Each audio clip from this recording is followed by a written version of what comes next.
Falando ao xeito, unha conversa entre bambolinas. Coidar non é un instinto, é unha responsabilidade política e colectiva que recaeu históricamente sobre os corpos das mulleres. E cando unha muller decide ser nai e artista, topa de fronte cun sistema que non está feito para ela. Neste episodio vamos falar cunha muller que sei que, como a min, é nai tamén, é artista, crea dende o corpo. Falamos dese corpo que pare, que canta, que coida, que se revela, que sostén e que tamén precisa ser sostido en moitas ocasións, porque ser artista e nai en Galicia non é unha contradición, é unha forma de resistencia, de beleza quizáis de revolución, e temos a Falla para falarnos de todo isto e moito máis. Un aplauso para ela. Moitas grazas. Bueno, vaya presentación. Moitas grazas polas palabras. Recordo que nos atopamos nun concerto de Vacas hai moitos anos e ti creo que estabas facendo como o primeiro ou segundo concerto despois de ser nai.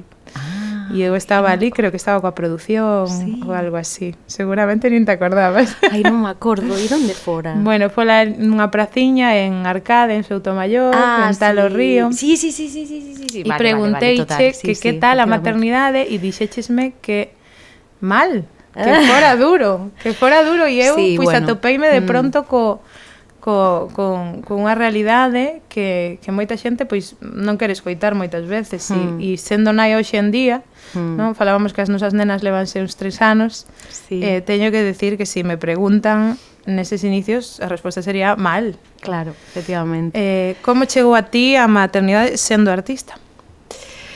Pois estoume lembrando totalmente dese día e é verdad que foi nun momento moi delicado porque eu estaba en pleno posparto e pois con a depresión posparto bastante intensa. Entón, daquel momento pois todo me parecía moi complexo, difícil mesmo de poñerlle palabras, inda hoxe me costa un pouco, penso que nos faltan como sociedade tamén e como mulleres moitas palabras para nomear todas estas cousas, porque son cousas que sempre se calaron.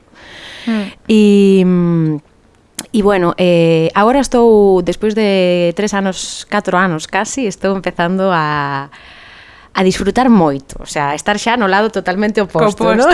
Bueno, que a maternidade ten eso, Sí, totalmente oposto, e durante estes 4 anos vivín con esas contradicións de maneira moi natural, por outro lado, porque ves que efectivamente conviven estados de ánimo moi contraditorios, e é certo que eu, bueno, nunca me plantexara ser nai, así nun sentido, o sea, nunca fui unha persoa que dixera, pois eu do maior vou ter fillos, ou tal, sequera nunca reflexionara sobre esa necesidade, ou non, como que eu sempre me deixo fluir bastante así na vida con todo o que vou facendo e de repente pois apareceu esta necesidade e foi de maneira moi natural, non? Non pensei tampouco nas consecuencias que podera ter a nivel de traballo, así nun comezo, sabes, desto que non pensas en nada e simplemente queres darlle para adiante e o corpo, claro, efectivamente, que igual se te pos a pensalo ou a premeditalo moito, pois dices, pois agora non, ou espero uns anos, ou non sei que, pero no meu caso foi como, non, xa está, o corpo pa adiante, quere isto ahora mismo e vou dar e foi un embarazo moi feliz. Que ben. Moi bo. E logo o que pasou foi que tive un episodio de violencia obstétrica de libro no hospital e entonces pois a partir de aí foi todo bastante dramático. Pero eu teño clarísimo, tendo en conta como foi o meu embarazo, teño clarísimo que se non os hubiera dado ese episodio de violencia por parte pois do sistema, non? Sí. Eu hubiera tido un posparto moitísimo máis feliz, segurísimo. Coincido contigo. Sí. Pasoume exactamente o mesmo. Pois sí. E desas cousas que non se soe falar, pero hai que empezar a poñerlles nome e empezar a chamarlle, o sea, como é un tipo de violencia, é unha violencia moi concreta, pero que non deixa de ser unha violencia machista máis. Efectivamente.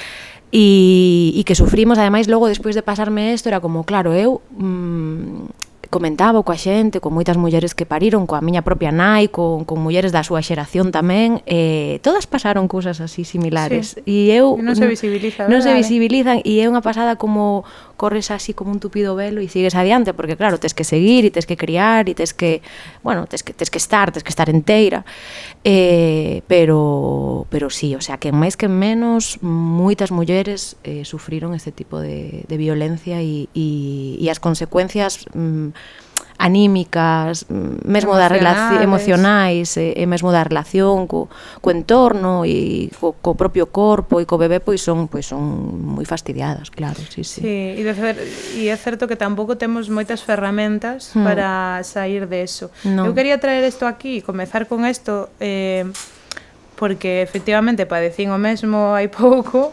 a miña filla ten 1 ano agora, non?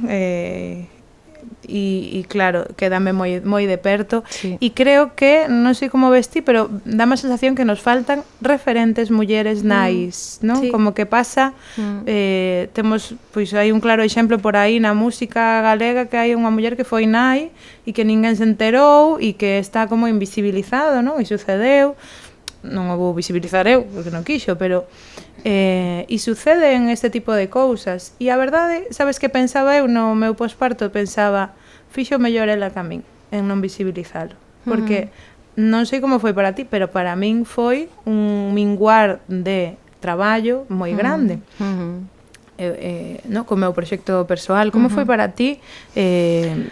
Sentiches que a escena avalou ese momento, que te apoiaron, non o sentiches? Como foi? Eu é certo que non o visibilicei nun comezo porque tanto no proxecto coas vacas como nos outros proxectos non o visibilicei de maneira directa, entón non, quitado ese parón que fixemos, non o sentín, claro, ao non ver, non fixen un traballo especificamente coas vacas sobre este tema, non? Sí que falamos moito nos concertos sobre o tema e sempre desde esa perspectiva tamén, bueno, irónica pero moi punzante e no contexto das vacas, por exemplo, é máis fácil de comunicar porque somos 3 e o humor, esa media volta, no, que se lle dá sempre ás cousas coa retranca ou co humor, fai que moitas veces sexa máis fácil tamén de dixerir determinada información.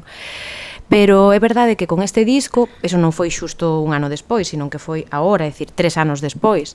Co disco ahora estou me dando conta, e de maneira que o comuniquei nun comezo, no, que fala sobre maternidade e sobre violencia, deben ser as 2 palabras que é como e máis xuntas, non son atractivas, vaya, non creo que sexa un disco ou un proxecto que vaya ter moitísimo espazo en xeral nas programacións, desgraciadamente.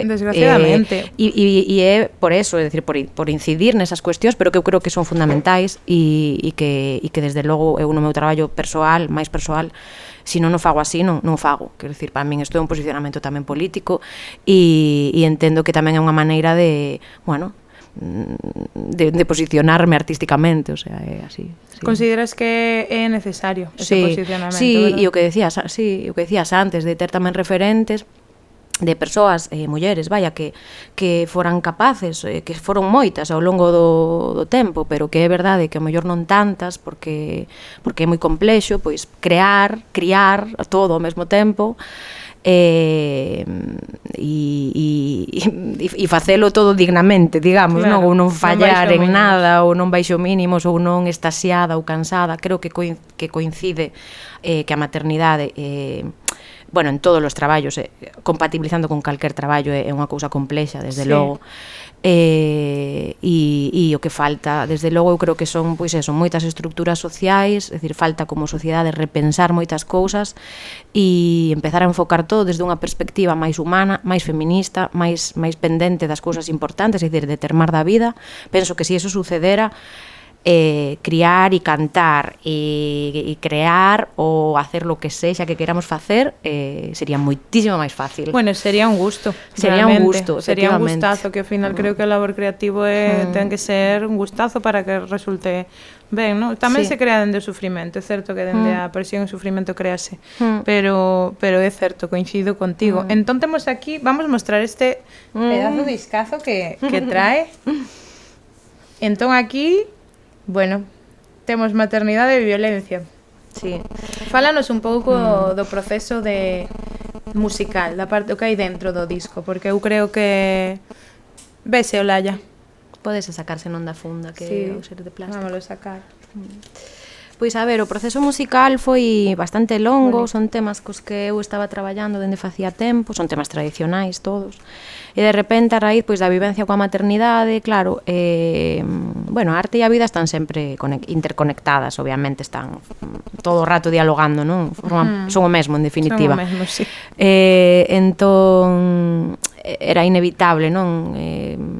Bueno, pois, ter o foco aí, a atención posta en temáticas que a mí me interpelaban, que a mí nese momento pois, me estaban tocando, pois. Ao final fixe unha criba en todo o repertorio que estaba traballando e outro repertorio novo, todo de música tradicional e coplas tradicionais, pois un pouco desde ese filtro da maternidade, da violencia sobre os corpos das mulleres e sobre a crianza, un pouco todo así funo integrando e ao final pois tomou esta forma, que era unha forma tamén que eu sei que contén ou sinto que foi tamén unha forma de denuncia, a hora mesmo de performalo e de cantalo a hora na grabación, e plantexeimo desde aí, como desde ese lugar de raiva e de decir, oye, estou no cantando desde aquí, eu pasei isto, non? O sea, non explicito, digamos, nas letras, non? O sea, non son letras que teñan unha, o sea, non falan en primeira persoa de min, son letras que, bueno, pois a transmisión oral tamén nos permite eso, non? É dicir, que ao final o individual e o colectivo están todo o rato aí, non? Dialogando e forman parte do mesmo, é dicir, somos individuos dentro dunha colectividade. Entón eu sentía que esas voces pertencíanme e a miña voz pertencía a elas, entonces de maneira supernatural integrei eso no discurso, que é un discurso persoal. Todo o mundo me di un disco moi persoal, digo, bueno, é un disco persoal, como todos os discos, pero non é que sexa especialmente persoal, quero decir, creo que son temáticas moi universais, desgraciadamente, non? Claro, efectivamente, e entonces, bueno, pois e nada, e a nivel musical, pois está co Heavy, o meu produtor, aí xa estivo no Caboleirín no primeiro disco. E entón, bueno, pois foi un proceso de moito traballo moi longo con el, buscando esas sonoridades que se iban hacia, bueno, a toda a cuestión da repetición, basámonos moito nos arrolos, de toda esta cuestión, non, do que se repite, esas cadencias, as melodías eran moi melancólicas todas, bastante, bueno, toda a cuestión dos arrolos, pois fixemos unha investigación aí sobre ese carácter melancólico que teñen, non, os arrolos na música tradicional, que é así, empíricamente demostrable, é dicir, escoitas calquera arrolo e dis, ui, isto é triste, isto non é para dormir a un neno, sí, ou bueno, non? E as temáticas que trataban, non? Moi forte as temáticas, non sei como foi para ti pasar por aí pola investigación desas temáticas tan duras que teñen, especialmente, de feito, de todo o territorio do Estado, aquí temos unhas temáticas especialmente duras nos arrolos, sino que percibimos, non? Da tradición. Sí, son fascinantes e ao mesmo tempo, pois claro, fanche pensar, non, en que tipo de, bueno, concepto de infancia ou de crianza que se podía ter no momento no que esas letras se fixeron, letras que hoxe en día non se farían, dende logo. E, bueno, aí basámonos moito nunha conferencia de Lorca, que sobre as nanas ibéricas. E a traerche esta conferencia que é boísima. É maravillosa. Entón, bueno, pois está un pouco, digamos, a través desta conferencia eu baseime moito nela a hora de construir algunhas das sonoridades, o sea, algunhas dos arranxos do disco.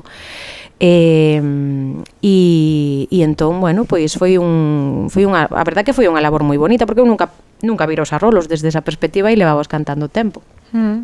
Pero bueno, entre as lecturas e profundizar e logo a propia experiencia, pois dixen, vale, aquí hai un lugar para traballar, que me parecía moi interesante tamén a nivel artístico e que creo que non estaba especialmente traballado. Penso que os arrolos casi sempre se tenderon a dulcificar. Entendo tamén o porqué, de logo, non entendo, pero hai que pensar en por que estos arrolos tamén son así, ou que é o que o mellor estas mulleres cantaban, o mellor tamén estaban cantando as súas propias penas, non? Ou as súas propias rabias ou as súas propias inquedanzas, non? Ao final, bueno, pois esa relación delicada que se dá entre o bebé e a nai no momento de dormirse ou no momento do canto é un lugar para mí máxico a explorar tamén a nivel artístico e bueno, pois foi un pouco o que intentei facer no disco. Bueno, pareceme chulísimo. Xa temos unha desas referentes que buscábamos ao inicio, ¿no? Para outras mulleres que queiran ser nais e que se atopen. Atopaches soa neste camiño en algún momento? Ou Sí. Como foi esa experiencia de crear este disco e de crear este universo? Bueno, penso que a soidade é algo que ven dado... Bueno, eu na maternidade sentime moi soa, eso é verdade. Os primeiros meses, sobre todo toda a cuestión da lactancia, foime moi difícil, eu ao principio non entendía. Falo de lactancia e falo do disco como se foran a mesma cousa, non? Pero realmente... Bueno, é que sí, claro. É que un pouco sí, tamén, e é un sentimento que creo que nos pasa a todas. Sí, pareceme super bonito como de repente, pois, un disco pode tamén, nun determinado momento, ser... non digo que a arte teña que ser unha cousa curativa, non me plantexo desde ese lugar, pero bueno, a min sí que me axudou moito o proceso do disco ahora a asentar moitas cousas que foron pasando, e tamén porque xa están un pouco pasadas, non? Que ao mellor nese momento non había maneira, nin necesidade ningunha tampouco de facelo, non? Pero é certo que a soidade que se vive pois neses primeiros meses, lembrome a min, pois no piso aí que vivíamos en Santa Marta, aleitando 12 horas ao día e dicir, era isto, de verdad, o sea, o de aleitar e a convivencia maravillosa co bebé era estar 12 horas aí con esta cousa. É duro, non? Porque ademais faltan referentes que creo que somos das agora e quizáis algunha xeneración antes que a nós tamén, pero somos as novas xeneracións que temos que aleitar sen telo visto, sen ter ningún, exactamente, sen ter ningún tipo de referente. E isto para que a xente o saiba, pero isto non é innato. Non é como nacer ou que o bebé busque a teta. A mamá non sabe de maneira innata dar a teta. Non. Aprende mirando, pois, como a todos os bichos. Mirando as nais, as irmás, as avós, mulleres as que primas. aleitaron, claro. Efectivamente, sí. Por eso é tan duro, Por ¿no? eso é moi duro, sí, ao final faltan moitos referentes, tes que recurrir a referentes, pois, bueno, pois eu, en concreto unha amiga que é unha asesora de lactancia e me asesorou, conste que eu tive unha lactancia moi boa porque Maru enganchouse super rápido a teta, a pesar de que estivemos separadas a primeira semana porque ela estivo na UCI. E eu non lle din ao peito hasta que tiña casi 15 días ou así, pero bueno, ela enganchouse aí e todo ben, pero é certo que a min cada vez que lle daba o peito tiña unha sensación así de non sei, de depresión, de que me baixaba toda a enerxía e poñame moi triste e logo lendo e falando ca xente, pois bueno, estaba moi conectado pois coa depresión posparto, non? Tamén con esas sensacións que son moi difíciles de describir. Bueno, e coa separación do bebé. E coa separación, claro. un non conectar inmediato co bebé. Sí. Aí tamén é certo que eso nos curou as dúas moito e eu apostei moito tamén pola lactancia aí porque sentía que era que o que me apetecía, non? E estive bastante tempo e a verdade que foi ao final acabou sendo unha experiencia maravillosa que aínda hoxe temos ese vínculo de teta aí, teta todo o rato, non? Que guai. Entón, bueno, conste eso, que por un lado é moi solitaria toda esa parte, pois que ao final pois son moitas horas e iso é así, hai que decilo, porque non é unha cousa. Eu a min había amigas que me decían, non, eso é ponse aí xa e en 15 minutos unha teta, 15 minutos outra teta, e a min pasábame que estaba todo o día e claro, dábame ganas de chorar e decir, Dios mío, pero isto que é? Bueno, e ademais meteste todo o día cunha situación física, por mellor que fora o parto, non a mellor da túa vida, claro, cunha barriga, sangrando, que isto a xente non o comenta, pero ti estás sangrando moitísimo tempo. Sí. Bueno, sí, claro, o corpo máis queda... máis que unha regla, o sea, e esta é a situación que hai que explicitar, que a xente non nomea. Sí, total. E nese contexto que tes que ofrecer o teu corpo a un bebé. Exacto. E metida nun lugar xeralmente pechado, co cal, que decir, está servida a depresión aí. Exactamente, esa é a cuestión, que é nun lugar solitario, porque se fora sair á rúa con máis nais, dando a teta, exactamente, eso xa é outra cousa. Podes falar, mentras que decir, tú mentras aleitas realmente podes estar facendo moitas cousas, podes estar falando, podes estar tomando algo, podes estar lendo, pero producindo non, pero é que eso Que máis produción? Xa, no, pero bueno, a sociedade ao final... Claro, efectivamente, non podes estar producindo, entonces eres un cero á esquerda, non eres nada interesante, non eres nada valiosa, dende logo. Fíxate, dende o momento de nacemento, que decir, dende proveer seres humanos a esta terra que necesita, estamos completamente... Total. Infravaloradas y ¿no? Sí, maltratadas, un momento. En que momento sintes ti que comeza o proceso do disco? Porque ás veces comeza incluso antes de pensalo ou antes de plantexalo. Bueno, a min coincidiume tamén que morreu meu pai cando a nena tiña un ano. Entón, eu creo que o proceso do disco estaba xa comezando nese momento, pero claro, foi a enfermidade de meu pai, que a máis foi unha enfermidade moi rápida, foi un cancro moi violento, e entón morreu moi rápido, en 3 meses, e bueno, pois pasas ese duelo, non, sobre todo do primeiro ano, que estás prácticamente nunha burbulla, non, de irrealidade constante. E entonces aí eu empezaba a facer cousas, pero non sabía se as estaba facendo desde este lugar ou estaba lle cantando ao meu pai, non? Que ademais eu co meu pai tiña unha relación musical moi intensa.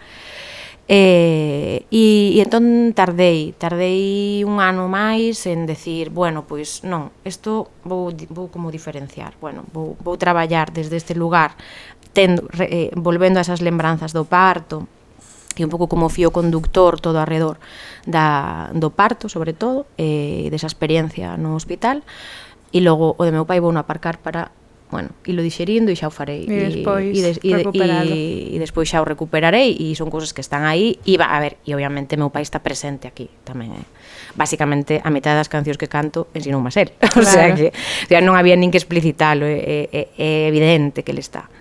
Entón, bueno, pues bueno, como entón era algo do que quería falar, obviamente. A ti tamén arrolaronte tamén entre estes cantos, non? Quería falarte de teu pai xustamente e da túa casa. Como era a infancia de Falla? Como foi criarse aí, nese lugar? Bueno, despois explicitaremos un pouco para que non saiba, pero... Pois ben, foi a verdade que a música, no meu caso, recoñezo que foi como un medio de cuidado ou de comunicación máis delicado entre os meus pais e eu, o sea, sempre a sentín como unha forma de cuidado realmente a música na miña casa e de compartir a un nivel moi profundo, non? Entón, bueno, pois eso sempre se deu dende bebé hasta agora, que o sigo facendo, non? E especialmente, bueno, coa miña nai tamén, por suposto, pero con meu pai penso que especialmente porque el, bueno, gostaba moito de cantar na casa e coller a guitarra e cantar, e entonces eso, pois crees con eso. Era cantor de casa tamén, non? Porque hai moitas veces que hai cantores de escenario que na casa silencianse. Exacto, pero bueno, é certo que eu cando nacín xa fuxan, bueno, meus pais os dous onde fuxan os ventos. Os pais de Falla, para que non saiban, Fuxan os ventos e Falla ten un vínculo directo. Directo, dende logo. Miña nai empezou en Fuxan con 15 anos, imagínate, e meu pai entrou un pouco máis tarde. E levan toda a vida aí, non? Entón, pero é verdad que cando eu nací en Fuxan xa non daba concertos, entón, bueno, non sei como farían, penso que sempre cantaron na casa, pero mellor cando estaban facendo tantos concertos, pois non. Non sería igual. Non sería igual, eso seguro, porque non tiñan tempo, traballaban entre semana e facían concertos os fines de semana. Estaban pluriempleados. Sí, bueno, claro, eles nunca viviron da música. Era outro concepto, non? Nese sentido, pois era máis unha cuestión militante e política que bueno, que para vivir de eso, non? Pero é certo que cando eu nací, pois xa non tocaban, entón, bueno, na miña casa sempre se cantou moito, e miña irmá tamén canta xenial, non lle gusta cantar en público, pero na casa canta moi ben. De feito, ela era a que cantaba ben. Eu era a que bailaba ben, e ela era a que cantaba ben. Pasa moito isto nas casas, que din que tal, sí, isto non é a primeira vez que escoito esta historia. Sí. Bueno, que bonito, a verdade. E como é para ti vir desa familia? E porque realmente eu tardei, dende que te coñezo, en saber que ti eras filla de dúas persoas de Fuxan os Ventos. Fuxan os Ventos, ao final, son bueno, son os himnos nosos do noso imaginario, non? E bueno, como que tes un camiño moi claro ti, non? Como artista, pero como se percibe dende ti? Claro. Sí, é verdad que eu o de Fuxan, bueno, incluso en algún momento teme chegado a dar así como reparo, non? Como decir, bueno, pois parece que é unha carta de presentación, claro, todo o mundo coñece a Fuxan, da xeración dos nosos pais, todo o mundo creceu con esas cancións, todo o mundo se emociona, e che trata de maneira moi cariñosa dende un comezo, cal é maravilloso, pero é certo que, bueno, pues sempre está esa presencia aí, non? Ai, a filla de tal e cual. Entón, é verdad que épocas de decir, pues non, que como yo non o socializaba tanto, ou bueno, pero sempre me sentín, obviamente, super orgullosa e sempre estive moi unida a eles. Sentín que tiña que facer algo máis, claro, dar un paso máis, non? Eu xa tiña moitas cousas integradas, non só a nivel musical, tamén a nivel político e a nivel como de discurso, non? Pois é xente super comprometida que leva traballando moitos anos nunha dirección, bueno, pois hai que dar un paso máis, non? Teño o idioma integrado, teño o feminismo bastante integrado, teño moitas cousas moi integradas, pois agora que? Esta loita xa un pouco xa está, non? Agora que paso dar? Un paso máis. E dende logo un dos pasos foi o camiño tamén da profesionalización, é dicir, eu quero vivir desto. Non quero ser mestra e ao tempo que era o que facían, bueno, pois, e que me parece super lícito e que vaya, o sea, de feito tamén eso che permite crear con unha liberdade que o mellor da outra maneira non. Bueno, que non sei como percibes ti, pero sinto como que cando vives disto exclusivamente con un proxecto só, ás veces non dá moito a industria, non? Porque somos pouca xente en Galicia e despois temos uns problemas grandes de programación, uns externas as que se van moitos cartos, non? Efectivamente. Eu sinto que eso sucede, entón creo que nese caso coincidimos como na parte solista, non? Na parte túa como Falla que si tes que vivir deso en exclusiva non dá. Non porque o proxecto non sexa profesional, nin porque non... Non, claro, non, sino porque non hai circuitos tampouco para movelo prácticamente, e porque é o que distía, hai moita xente facendo moitas cousas, e tampouco é un país tan grande ou con tantísimos recursos para os artistas de aquí. Claro. Que esta é outra, non? É dicir, hai moitos recursos, pero ahora mesmo están desviándose aos grandes festivais e a mega proxectos que non apostan polos artistas de aquí, non? Entón, bueno, estáse dando, para min, ahora mesmo eu estou realmente preocupada co que está sucedendo, non? Teño unha sensación poume triste ver a realidade do que está pasando. Entón, bueno, vexo que hai, pois bueno, inda nós, por exemplo, coas vacas fomos unhas afortunadas porque levamos 10 anos co grupo e podemos decir que prácticamente vivimos das vacas durante todos estos 10 anos, inda que todas facemos outras cousas, pero é un proxecto que nos dá para vivir, máis ou menos, e iso é unha sorte e tamén unha rareza, e somos super conscientes de eso. Sigue traballando de vacas, non estou moi ao tanto voso porque fun nai. Sí, non, te entendo. Pero sí, seguimos traballando e temos algún concerto no verán, temos varios concertos e estamos tocando fora tamén, bueno, fora de Galiza, en España, en algún sitio, ainda estivemos este fin de semana en Vitoria e a verdade que foi un arrase porque, claro, pues quen non nos viu nunca encanta, flipa, que son moi divertidas. Sí. Miranos así con cara de estas son extraterrestres pero rinse moito e é sempre super bonito facer os concertos como xurdiu de vacas, ainda que xa sei que o contarías moitas veces, pero creo que é unha pregunta importante a traer. Pois as vacas surxiron no contexto do coro da Ra, nos cantábamos no coro da Ra, Inés, Paula, máis eu, e compartíamos, compartíamos os martes os momentos do coro, fixémonos moi amigas, e logo somos, pois, prácticamente da mesma idade, entón compartíamos tamén con moitas lembranzas da nosa adolescencia e cousas que así que nos facían moita coña, e un día dixemos, venga, vamos a montar un grupo de versións das Spice Girls, que eran os nosos referentes adolescentes. Adolescentes, sí, coincido. Ou da infancia, non? Máis que infancia, adolescencia. Sí. 12 anos, por aí, non? Por aí, sí, total, ou un poquinho antes mesmo, sí. E entón, nada, dixemos, veña, vamos a facer. E entón, a partir de aí sumouse Guille, que tamén era amigo noso, para facer así, pois eso, esas versións maravillosas de guitarra, e empezamos a introducir outros, hombre, si, as Spice Girls non daban tampouco pa todo, entonces, bueno, empezamos a meter outro tipo de, vaya, Gangnam Style, de Enrique Iglesias, los hits, e nada, e entón, pois, bueno, a verdad que funcionou moi ben dende o comezo, presentamos aquí no Feito a Man, aquel ano 2015, 2015, mima, 10 anos facemos. 10 anos, casi sí, nada. Sí, 10 anos. Vamos celebrar os 10 anos. Sí, ano. Ben, sí, que ben, estaremos atentas. Sí, que 10 anos son 10 anos, a verdad. Que ben, jo. Parabéns, que bonito. Moitas grazas. Bueno, vou a facer o primeiro apartado deste podcast. Vamos convidar a Adriana para a súa sección Falando ao xeito, falando feminista, que nos traerá algún aplauso para ela.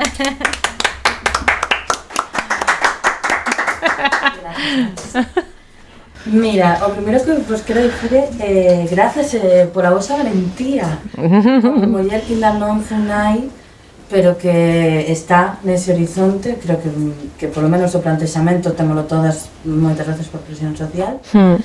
Pareceme super inspirador escoitarvos. Ai, pois moitas grazas. A vos, a parte que xusto o que veño traer son cousas de nais. Bueno, maravilloso. Así que está perfecto. De que vou falar hoxe no Falando Xeito, Falando Feminista? Vou falar de residencias artísticas especialmente pensadas para mulleres que crían. Que pareceme un tema como moi interesante. E quero facer primeiro unha pequena crítica. Vou beber auga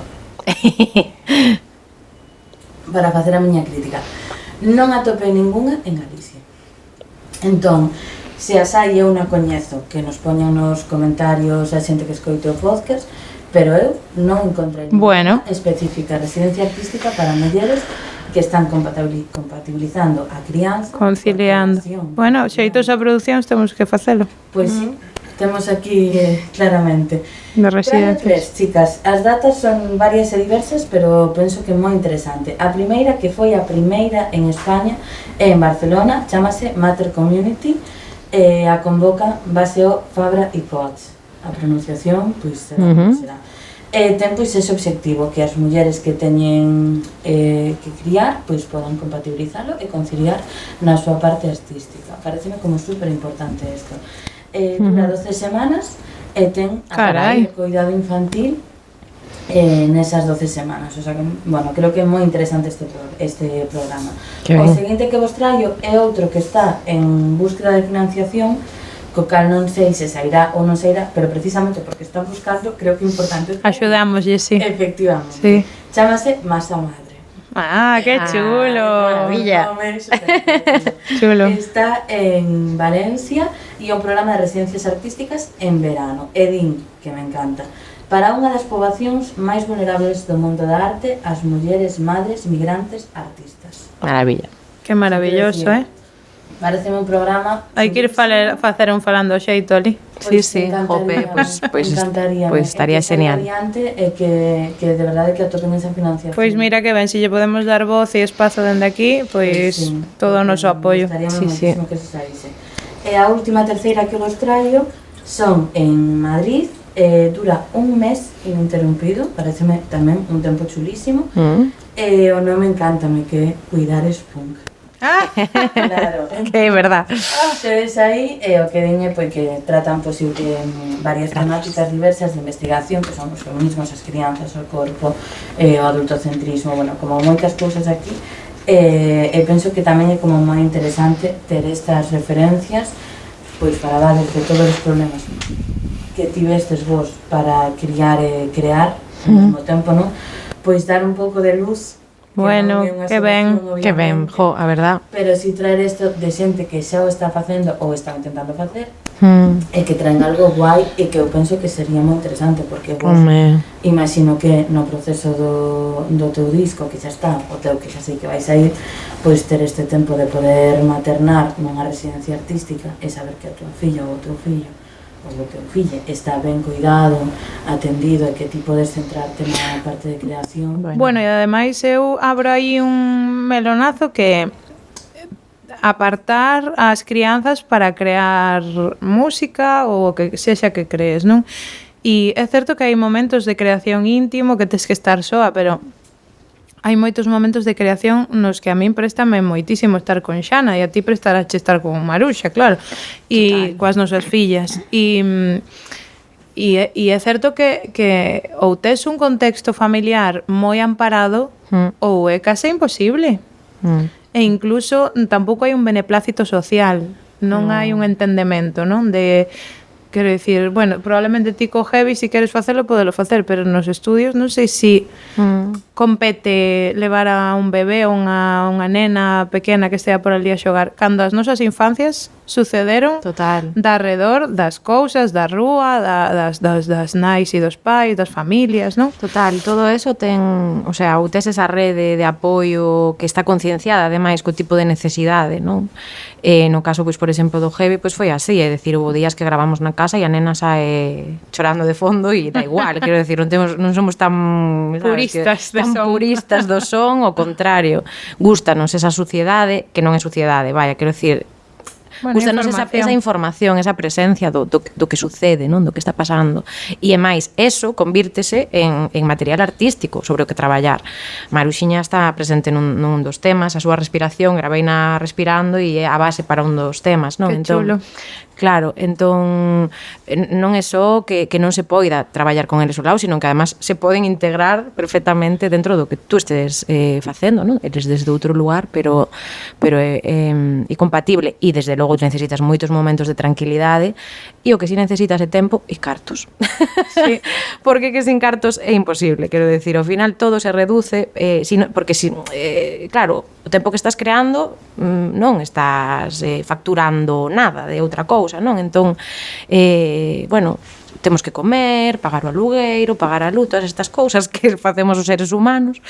Entón, se non tes dende logo, un lugar de certo privilexio que eu tive, non? Porque a miña parella estivo moi pendente dos cuidados de Maruxa durante estes meses que foron de moitísimo traballo e tamén con un suporte, bueno, pois de estructura económico, de casa, o que fose, vaya, eu non podería facer nada de todo isto, porque se é polas institucións, nada. Bueno, certo que se súmase o tema de crear, que xa é, pois, ingrato económicamente per se, e o tema de criar, que xa é ingrato económicamente per se. Entón, quero dicir que hai dúas potencialidades aí que son dous actos tan maravillosos, crear arte e criar as túas crianzas, e tínguense dunha negritude que non ten nada que ver co feito en si mesmo, non? Eu creo que as mulleres deberían ter un soldo como mínimo o primeiro ano por ser nais. Punto. Absolutamente. Final. Idealmente os 2 primeiros anos, pero o primeiro ano as mulleres deberían cobrar un soldo do Estado por estar criando, para garantir a inserción dese ser humano á sociedade. E quizáis aí, que é cedo, pero podes levar a túa crianza á escola infantil. Que xa está... Pero aínda, esa crianza aínda non camiña, aínda non pode facer as súas necesidades soa, aínda non... non? Sí. Quer dizer, a miña filla come perfectamente, pero hai outras que nin sequera teñen a habilidade ben para comer. Bueno, son como as cousas básicas, non? Sí. E nós estamos aí acompañando un momento vital dos seres humanos que despois serán pois as futuras políticas, artistas, limpadores, non sei, bueno, o que teñan que ser, non? As profesións que van crear pois o noso núcleo, despois a nosa cidade e finalmente o noso estado e o mundo, non?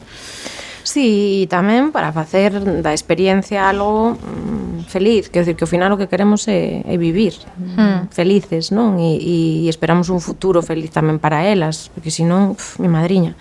E eso necesita, pois eso, uns básicos que ahora mesmo non se están garantindo, non? Porque pois non é máis que pois por abrir outro melón, o prezo da vivenda, outro prezo da vivenda nesta cidade, non? É dicir, bueno, eu porque somos 2, pero se fora nai eu soa, monoparental, sí.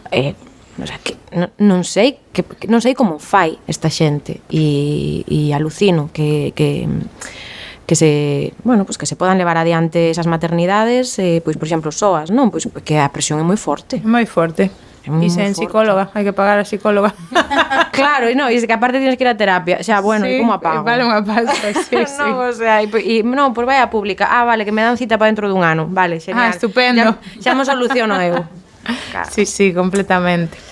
Bueno, vou convidar para falar de saúde mental xustamente ou, bueno, todo o universo relacionado coa mesma a miña nai, que é a coach Xulia Barros, para que nos fale un pouco. Benvida, Xulia. Moitas grazas. Hola. Encantadísima de estar aquí. Grazas. Bueno, eu teño que decir que escoitando... Perdón que lle digo ao micro. Teño que dicir que escoitando vos a vos, Seila propoñíame, bueno, a ver se podes dar algúns tips. Algúns tips de... a verdade é que en esta situación non hai tips que dar. O único que hai é que escoitar moito as nais, claro. Porque eu teño en sesión algunhas nais hai un factor común que están cansas, moi cansas, e que non lle dá os cartos, non lle dá o tempo. Claro. Entonces,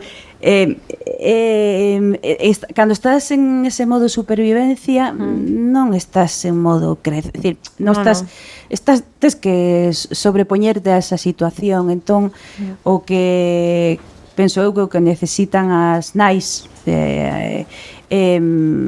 atención, escoitar, axuda que se poda prestar, decir, axuda, por suposto, que falabas antes de axuda económica, que haya Bueno, sí, que teñamos algún tipo de prestación. Claro, que este esa prestación, pero bueno, é complicado. Eu teño que decir tamén, antes ti comentabas, Falla, que ti sentiste estiveches sola cando durante o posparto.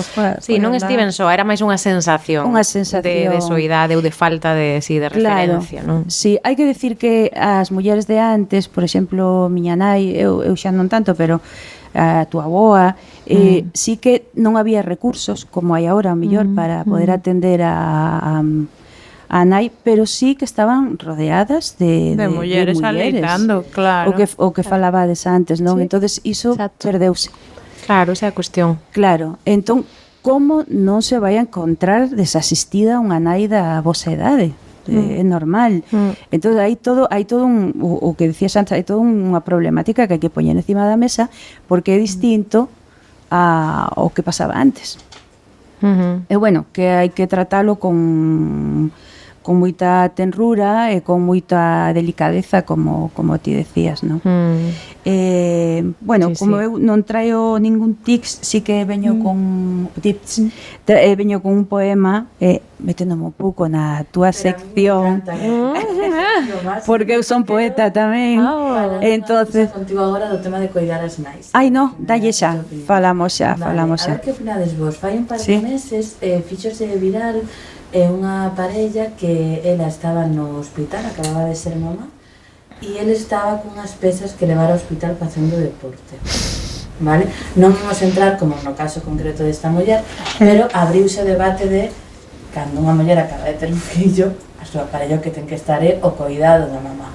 E ti que falabas de que case máis tip para as que acompañamos as que son nais que para as nais, non? Como estate presente. E abriuse este melón, sobre todo en xeracións máis novas, quizás, pues, efecto TikTok, e claro, pareceme como moi interesante ligalo co teu consello de como acompañar a nai e como esa imaxe, que unha imaxe se a queredes buscar como moi impactante, visualmente impacta, así, a min incomódame un pouco, a outra persoa igual non, pero na miña super opinión personal un pouco sí, porque claro, está a nai coa criatura no colo, na cama do hospital, quer dizer, super recién parida, e a súa parella está facendo pesas na habitación do hospital. Tira as pesas pola ventana. O consello sería que tería que cambiar de parella. De pai. Directamente, sobre todo con unha actividade tan superflua, non? Que non Que a favor todas o deporte, pero oye, no, nada que ver. Aparte, eso sí que é moi... Iso é maltrato, incluso, creo, penso eu, Bueno, é moi representativo de cousas que suceden moito máis nimias, pero que teñen ese simbolismo, non? Sucede moito, eu, como dicías, tiven a sorte de ter un acompañamento pois profundo, non? Unha persoa realmente preocupada polo meu benestar, pero é certo que a maioría das persoas que coñezo non é o caso. Aínda asistidas, aínda con parellas preocupadas, aínda con familias e contextos, hai aí unha cuestión de a baixa da nai para recuperarse e aleitar e a baixa do pai para ir ao ximnasio ou ter vacacións, non? Que, oye, se vas ao ximnasio estupendo, pero non é para eso. É unha baixa para asistir a túa criatura. Sí, claro. Ten que ser. Ten que ser, non? Ten que ser. Sí. Pois adiante co teu poema. Sí, este poema é de Coralina, que é unha escritora brasileña, e que ademais foi nai, tuvo varios fillos. Sí, tuvo como 4 ou 5 ou 6 fillos, sí. Sí, nos sitios dicen que tuvo 4, noutros 6, pero bueno, a cuestión é que esta muller que se convirtiu na, digamos, que foi das poetas brasileña do século pasado máis importantes, podes decir que unha das máis importantes do Brasil, publicou ao primer libro, cando publicou tiña 70 e pico de anos. Fíxate. Wow. Non sabía eso. Entón, estamos a falar dunha muller que tuvo que esperar máis de 40 e pico de anos para poder ser o que ela de verdad, é dicir, para poder facer o que ela de verdad quería facer por ser muller, pola maternidade, por todo este tipo de cousas, non? A mí parece un exemplo representativo do que as mulleres teñen que pasar, que ainda queda moito por facer, por todo o que estades dicindo vos. Por o que temos que pasar, sí. Sí, o que hai que pasar, o que temos que pasar. Bueno, o poema di así. Eu son terra, eu son vida. Da miña arxila xurdiu o home. De min xurdiu a muller e xurdiu o amor. Xurdiu a árbore, xurdiu a fonte, xurdiu o froito e xurdiu a flor. Eu son a gran nai universal, a túa filla, a túa noiva e prometida. A muller é o ventre que fecunda. Eu son gleba, a xestación. Eu son amor. Que bonito. Gracias, bonito. Xulia. A conclusión que ao final todo o que temos que facer ten que ser o amor, non? Sí. A maior guía que podemos ter, non? É a forza que move o mundo, dende logo. A forza destructora non... Non, máis nestos tempos, non? Que todo ese viraxe que hai. Eu quero tamén traer aquí e avalar dende ese lugar de creación, de ventre, de esa parte, ¿no? que bueno, que decide unha, pois quero a darlle unha aperta e validar e traer aquí a todas as mulleres que non son nais, que non queren ser nais, absolutamente, que non poden ser nais, que non poden embarazarse ou que non poden económicamente, claro, que o desexan e non poden, que non o desexan e a tiveron. Bueno, todas esas posibilidades que se dan e que cando falamos deste poder creador non é para deixar a ninguén fora. Non hai todas as posibilidades e que ao final o poder creador creo é sine qua non a ser humano. E vai moito máis aló do poder creador de vida, non? Sí, dende logo, non ten nada que ver. Bueno, eu aí conecto moito pois con esta cousa dos arrolos que ti falabas. Ao final eso é algo que a calquera persoa do xénero que sexa, muller, home, que quero dicir, calquera dame igual. Eu creo que hai algo no arrolo que nos pertence a todas as persoas. Claro. E ao final ese é un exemplo de conectar co cos coidados, non? Empezamos por aí. Sí, cos coidados e co máis básico, non? E creo que sí, que por aí rematamos tamén. Quería preguntarche para xa finalizando, si bueno, centreino moito en maternidade, Falla ten moito máis alá, pero creo que é chulo está ben, para este traballo. Tamén. Que ben. Como sintes a voz de esta Falla xa mamá? Cambiou, como é a voz de... Sí, cambiou, fixose máis grosa, un pouco máis grave, e estou cantando mellor que nunca. Sí, sí. E espiritualmente, como a sintes a túa voz? Espiritualmente, pois, bueno, teño como unha, non sei se espiritualmente, creo que está moi conectado, sí, co corpo, non? E teño como unha seguridade agora mesmo na miña voz que probablemente antes non tiña. Penso que a experiencia, dende logo, da maternidade ten que ver, os anos tamén, a experiencia en xeral, non, da vida, pero sí que sinto que está nun lugar moi certeiro, non? De decir, bueno, hacia aí quero ir e hacia aí a dirección, e a voz respóndeme, digamos que lle fai xustiza ao que eu quero dela, estamos na mesma onda.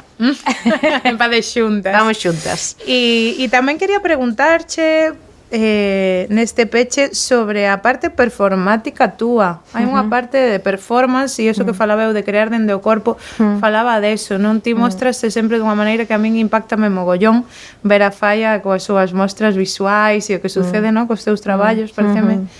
A min conéctame moitísimo e gústame moitísimo. Quero preguntarche, pois, o que ti queiras contar, pero dende onde, como, de que maneira sucede, como enfrontas eso? Bueno, eu traballo sobre todo en escena, non sei, para min é como moi diferente tamén ao do disco, non? Pero creo que no escenario é o lugar onde máis, non sei, tranquila estou no mundo, ou máis concentrada, ou máis podo ser eu tamén, non? De algún xeito, entón creo que me mostro dunha maneira moi natural, moi orgánica, ou como eu son neste proxecto especialmente, porque, bueno, levo casi todo o peso eu. Tive un espectáculo anterior que estaba eu soa en escena e non había músicos, solamente era a miña voz durante unha hora e algo de percusión, e neste caso levo un cuarteto de corda.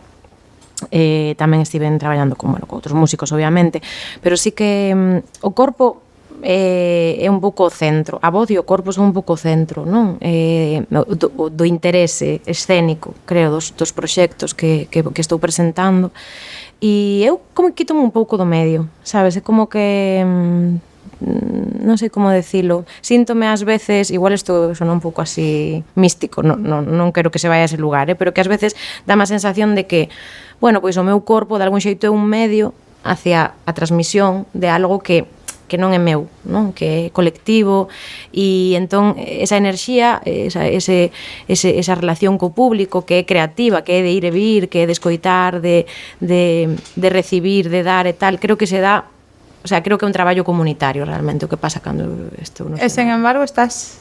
E estás. E sen embargo eres referencial. Pasas, quero dicir, eu creo que Falla xa podemos dicir que é un referente para as rapazas que veñen detrás. O Pepe, moitas gracias. Sí.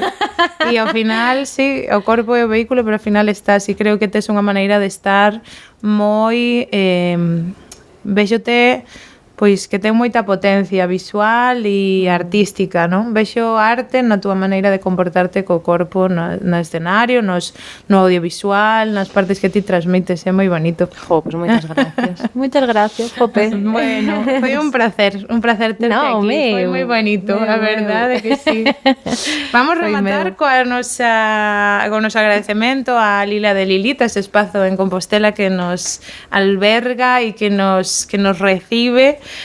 Moitas grazas a vos, Adriana e a Xulia, grazas á equipa de Xeitosa, e vamos rematar coas recomendacións. Veña, eu xa aviso de que vamos preguntar por un libro. Entón, Falla, viu preparada? Viña preparada, porque ademais foi un libro que me recomendaron aquí na Lila, que é El asalto al Hades. Moi ben. Que se chama, bueno, esta é a primeira parte, La rebelión de Edipo, de Casilda Rodríguez Bustos. Moi ben. Non é un libro a nivel literario o sea, que non ten interés a nivel literario en como este escrito, é que é un libro máis de como unha especie de ensaio, non?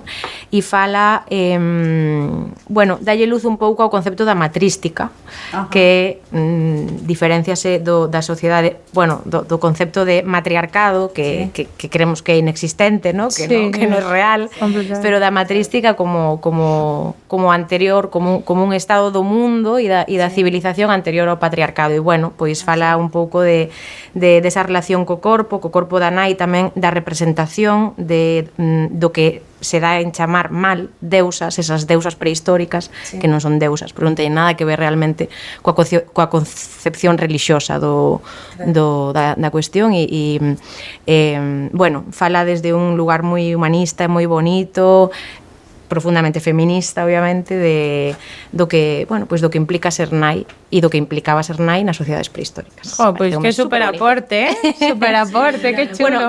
Bueno, a min resultoume super revelador para a miña propia concepto da maternidade, non? De ir asentando cousas e dicir, era isto, non? El asalto de Hades. El asalto al Hades, sí. El asalto al Hades, perdón. Vale, unha canción. Unha canción. Recoméndanos unha canción. Pode ser calquera cousa que esteas escoitando, pode ser algo que sexa para ti simbólico, pode ser dende calquera lugar que ti queiras recomendar. Pois vou recomendar unha canción de que a teño así na cabeza estes días, de Wadi, do novo disco de Pélago, que é o Ver o Mar, creo que se chama. Que bonita, sí. Sí. Ver o Mar, de Wadi Galego. Sí, gústame. E, por último, vamos a pedir que nomines a alguén para vir. Pode ser unha persoa, unha muller ou varias, o que ti queiras. Pero, a principio, unha. Pensa. Non hai. Diría as vacas, pero claro, estou eu dentro tamén, entón... Bueno, queda como segunda nominación. Para a segunda tempada veñen as vacas, veña. Vale. Tería que facer outra. Tes que facer outra, de unha muller. Unha ou un grupo que ti queiras. Viñeron as chicas de Denijures. Sí, claro. Marta e Lara. Pois mira, nomino... Date tempo. Non, acábame de vir agora. Nomino a miña nai. E a Carmen. As dúas voces de Fuxan primeiras. Que super nominación. As voces de mulleres de Fuxan os ventos. Bueno, pois xa yo distí. Teñen cousas interesantes que contar. Veña, pois mándalles tío WhatsApp. Veña, va. A última vez nominaron a Wadi, mandamos o WhatsApp dende aquí. Entón, bueno. Pois nada, chamo a miña nai. Pois vamos a ir xa. Pois perfecto. Bueno, pois un placer. Vémonos no próximo capítulo e bueno, un placer o meu. Moitas grazas por xenerar este espazo que creo que é moi necesario e moi valioso para todas nós. Así que nada, gracias a vos. Gracias a ti. Que tal de tempos? Bien. Qué bonito, tía. Me encantó. Qué promo, chiquis. Muy bonito. Claro, estoy pensando, salto